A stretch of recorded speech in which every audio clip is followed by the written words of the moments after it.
Magandang gabi po sa ating lahat. Unang-una na po ay gusto ko pong magpasalamat sa inyong lahat. Kahapon pa po ay tinitingnan ko na kayo. Lalong-lalo na po yung nanggaling pa sa malalayong lugar. Meron pa po ako nakitang nasa panig ng katandaan, mga lolo at mga lola. Kahit na po ang lakas ng buhos ng ulan, walang tumitinag, walang umuuwi. Lalo na kung nagpapahayag po kayo ng ating pagkakaisa. Ang ating hinahanap na katarungan, hinahanap nating katotohanan, transparency at accountability. Salamat po sa lahat ng mga kapatid sa Iglesia ni Cristo.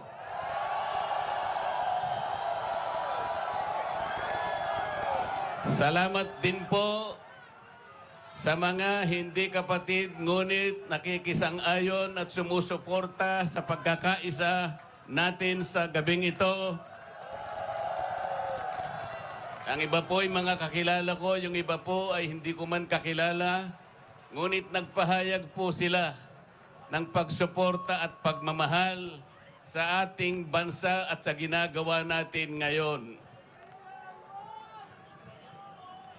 Hindi na nga po sana ako pupunta dito.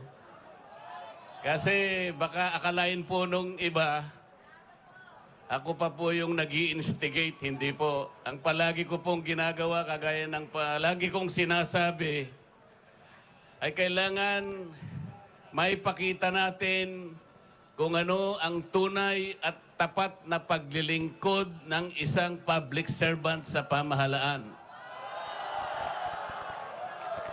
Gusto ko pong gamitin ang aking sarili na isang mabuting halimbawa kung paano ang isang public official ay tumupad ng kanyang tungkulin dahil sa pinagtiwalaan ng mga tao para sila ay paglingkuran. Hindi ko po alam kung paano ko kayo pasasalamatan sa tuwing nababanggit ang aking pangalan na sinusuportahan po ninyo ang aking ginagawa para sa ating bansa.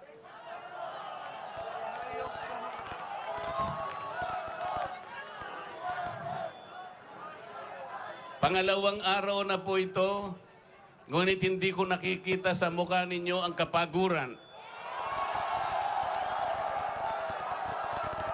Hindi ko po alam kung paano ako magpapasalamat sa inyo. Kung magagawa ko lang, napuntahan ko kayong isa-isa para yakapin ko kayo. Gagawin ko po.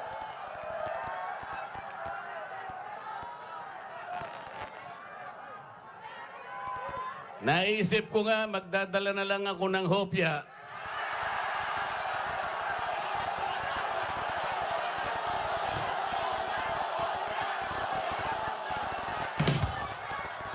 Pero nung makita ko po na napakarami ninyo, kahit 30 pabrika ng hopya, hindi magkakasa sa inyo.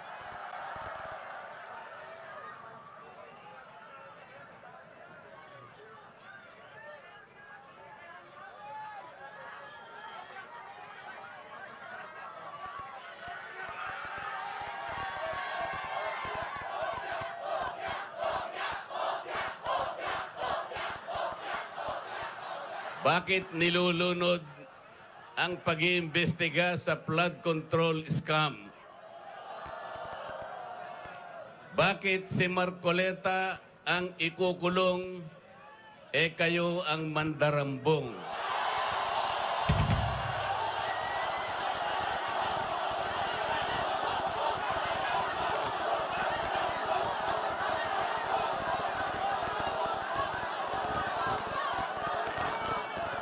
Meron po akong babasahin sa inyo. Alam nyo na po ito, pero kailangan pong alam ko uli sa inyo para maitatak po sa ating puso.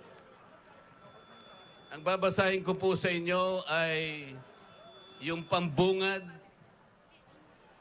o yung preambulo ng ating saligang batas. Ito po ang kauna-unahan, ito ang pambungad, ito yung panimula. Kung tawagin natin sa English ay preamble. Ito po ang sama-samang isinulat ng bawat isang Pilipino noong ang ating saligang batas ay ating pinagtibay. Babasahin ko po. Kami, ang nakapangyayaring sambayanang Pilipino na humihingi ng tulong sa makapangyarihang Diyos upang bumuo ng isang makatarungan at makataong lipunan at magtatag ng isang pamahalaan nakakatawan sa aming mga mithiin at mga lunggatiin.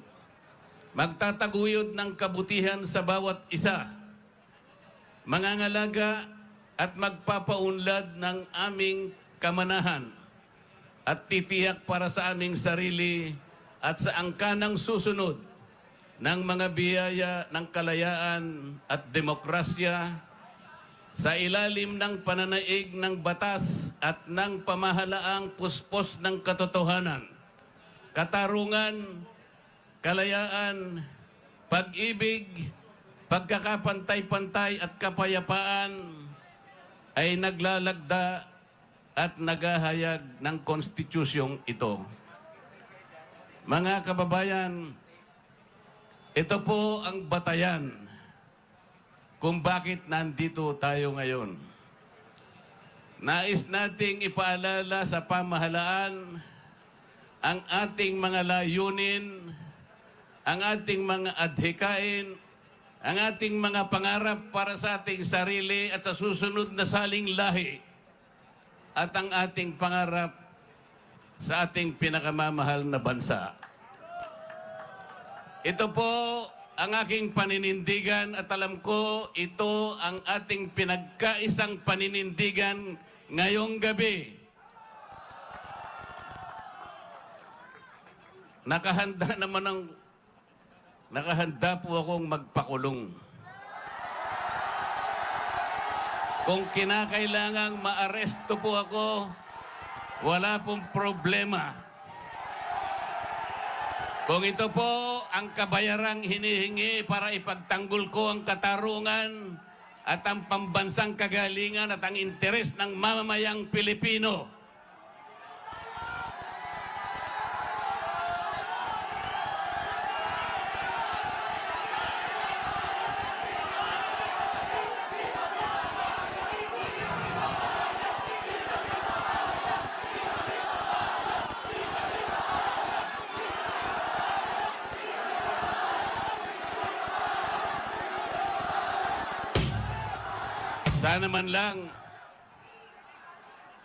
sana man lang may ninakaw ako.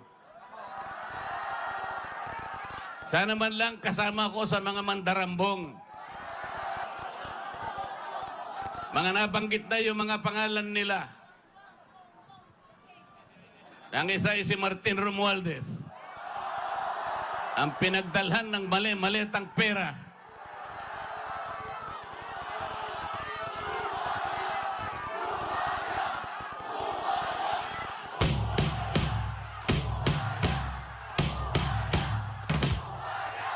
Ako po ang ibinibintang nila sa akin ay salaping pantulong para sa kampanya para ako'y manalong isang senador. Mga kaibigan po na pribado at sarili nilang pera ang kanilang itinulong sa akin, baka sakaling manalo nga po ako at nanalo nga po.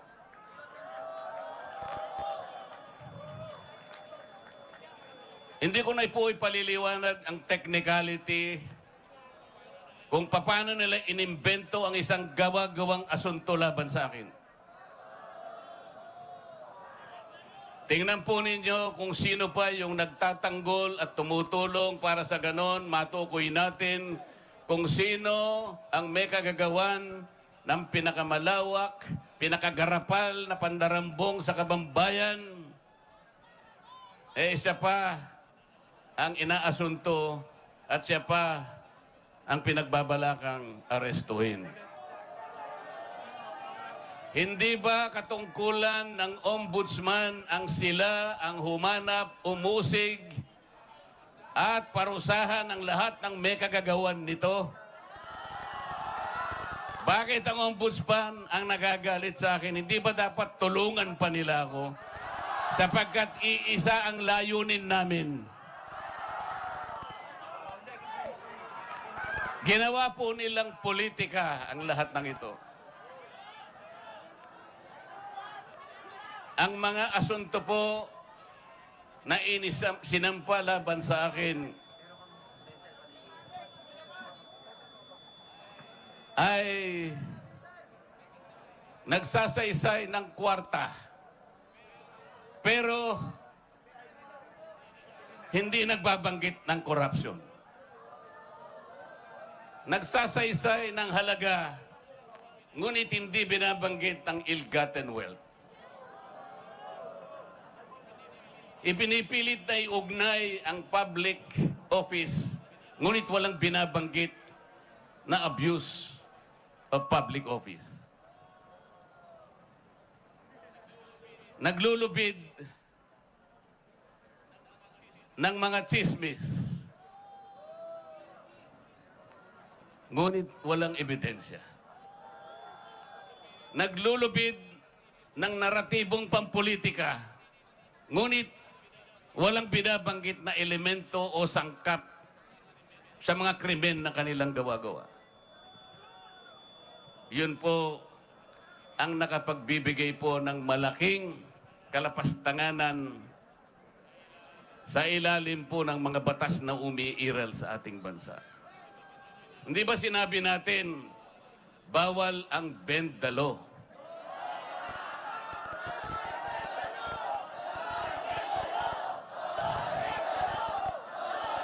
Ayun. Don't bend the law.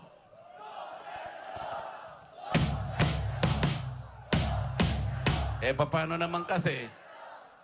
Isa naman kasama ko doon sa bulwagan sa Senado, bigla na lang nagsalita.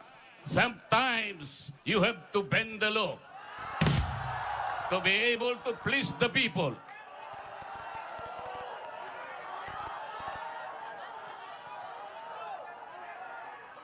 Sumagot naman yung kausap. Sumagot yung kausap. Tinanong kasi siya kung tama yung sinasabi.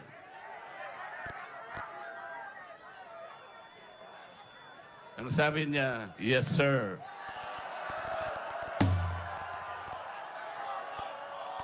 Mga kababayan, uulitin ko po ang aking pagsaludo sa inyo. Ang aking paggalang, ang aking pagpapasalamat sa ipinakita ninyong pagsuporta at pagmamahal sa akin at sa mga bagay na ipinaglalaban nating lahat. Ang katarungan, ang katotohanan, ang pananagutan at ang katarungan. Huwag po tayong mag-iwahiwalay. Ang sabi nga natin, we are one. We are one. We are one. Maraming salamat po sa inyong lahat.